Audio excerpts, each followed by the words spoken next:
ವಾ ಪ್ರಾಪರ್ಟಿಯನ್ನು ಕಾಪಾಡಿಕೊಳ್ಳುವಂಥದ್ದು ನಿಮ್ಮ ಡ್ಯೂटी. कॉम्प्रोमाइज नहीं होना.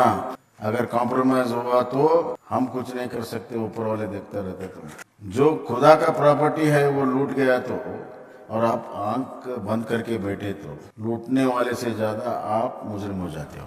4 नवंबर को बीजेपी ने कर्नाटक में रियासतगीर मुजाहरे किए, जिसमें कांग्रेस हुकूमत पर लैंड जिहाद का इल्ज़ाम लगाया और ये कि वक्फ इमलाक की आड़ में किसानों की ज़मीनें छीनी जा रही हैं। खुसूसन वज़ीर ज़मीर अहमद खान से इस्तीफ़ा देने और तब्दील किए गए रिकॉर्ड्स को वापस लेने का मुतालबा भी किया गया।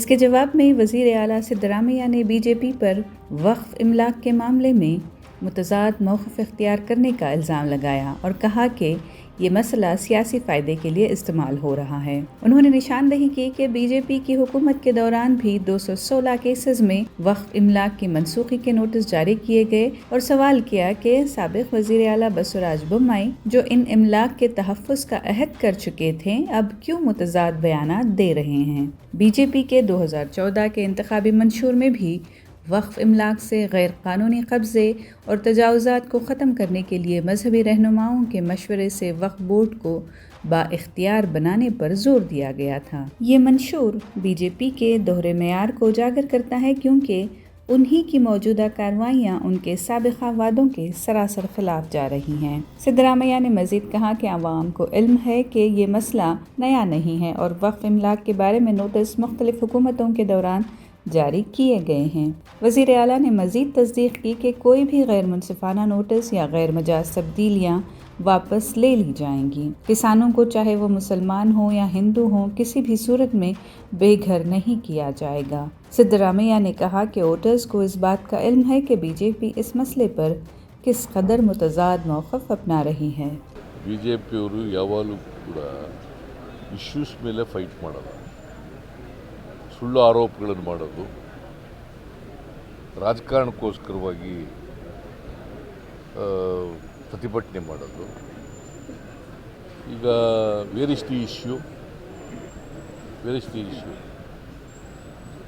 ಹಿಂದೆ ಬೊಮ್ಮಾಯಿ ಅವರು ಇಂಚ್ ಆಸ್ತಿಯನ್ನು ವಕಫ್ ಏನು ಒತ್ತುವರಿಯಾಗಿದೆ ಅದನ್ನೆಲ್ಲ ನಾವು ಮಾಡ್ತೀವಿ ಅಂತ ಹೇಳಿದರು. ಈಗ ಅವರು ವಿರುದ್ಧವಾಗಿ ಮಾತನಾಡ್ತಾರೆ. ಈಗ ಯಾಕೆ ವಿರುದ್ಧ ಮಾತಾಡ್ತಾರೆ? ಕಾರಣಕ್ಕೋಸ್ಕರ ವಿರುದ್ಧ ಮಾತಾಡ್ತಾರೆ. ಅವರೇ ಹೇಳಿದ್ದದು ಅಲ್ವಾ? ಅವರೇ ಹೇಳಿದಂಥ ಮಾತುಗಳು ಈಗ ರಾಜಕಾರಣಕ್ಕೋಸ್ಕರವಾಗಿ ಅದಕ್ಕೆ ಉಲ್ಟಾ ಹೊಡೆದಿದ್ದಾರೆ. ಸೊ ಇದನ್ನು ನಾವು ನೋಡಿದಾಗ ಅವರು ಇಡೀ ಪಕ್ಷ ರಾಜಕಾರಣಕ್ಕೋಸ್ಕರವಾಗಿ ಈ ಇಶ್ಯೂನ ಮುಂದೆ ಇಟ್ಕೊಂಡು ಫೈಟ್ ಮಾಡ್ತಾಯಿದ್ದಾರೆ. ಜನರಿಗೆ ಅರ್ಥ ಆಗಿದೆ ಇದು ವಕ್ಫ್ ಪ್ರಾಪರ್ಟಿ ನಿನ್ನೆ ಮೊನ್ನೆದಲ್ಲ.